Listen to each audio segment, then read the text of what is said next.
হচ্ছে আলু পোস্ত, আমার একটা খুব প্রিয় ফেভারিট একটা ডিশ। চলো শুরু করা যাক। প্রথমে একটু আমি সরষের তেল দিয়ে দিচ্ছি।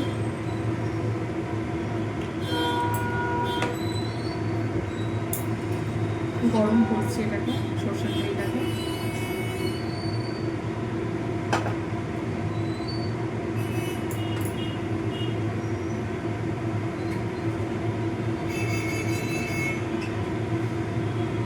এবার একটুখানি আমি সর্ষে ফোড়ন অল্প দিয়ে দিচ্ছি,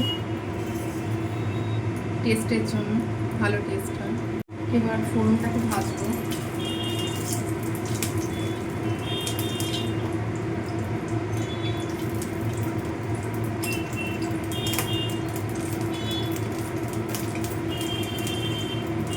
কেটে ধুয়ে রাখা আলুগুলো এবার আমি কড়াইতে দিয়ে দেবো।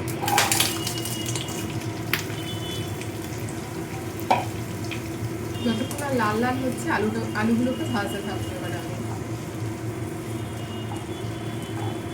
পরিমাণ মতো একটু হলুদ দিয়ে দেবো।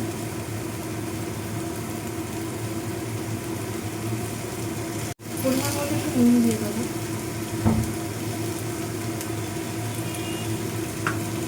তারপর আলুগুলো ভাজতে থাকবে।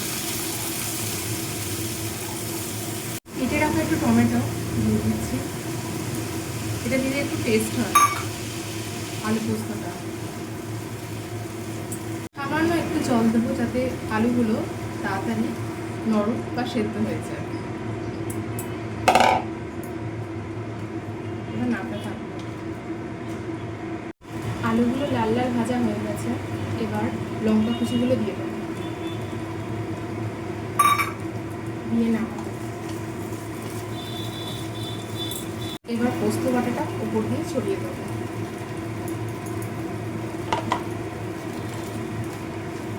আবার নাড়াতে থাকবো যতক্ষণ না ভালো মতো আলুগুলো কষছে পোস্তর সাথে। তারপর আলু পোস্ত রেডি হয়ে যাবে। পোস্তর গায়ে যে জলটা ছিল সেটা ধুয়ে আমি একটু আলুর ওপরে ছড়িয়ে দিচ্ছি।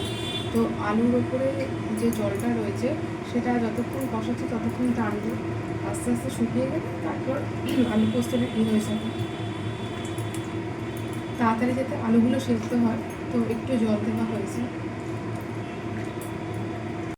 একদম সামান্য, একদম অল্প একটু চিনি দেব, জাস্ট টেস্টের জন্য। আমার আলু পোস্তটা অনেকটা হয়ে এসছে, হালকা একটু জলটা মরবে, তারপর শুকিয়ে গেলে সার্ভ করে দেব। যতক্ষণ না একদম শুকাচ্ছে একটু নাড়াচাড়া করতে হবে। জলটা মরলেই শুকিয়ে গেলে আলু পোস্তটা রেডি। তো গাইস, আমার আলু পোস্ত একদম রেডি দেখছে। এবার আমি একটা বোলে সার্ভ করে দেব। গাইস, আমার পোস্তটা হয়ে গেছে, দেখুন জলটা মরে গেছে, শুকিয়ে গেছে পোস্তটা।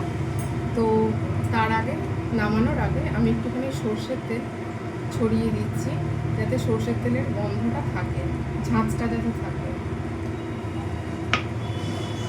করে এবার আমি নাড়িয়ে নেব পোস্তটা, নাড়িয়ে সার্ভ করে দেবো।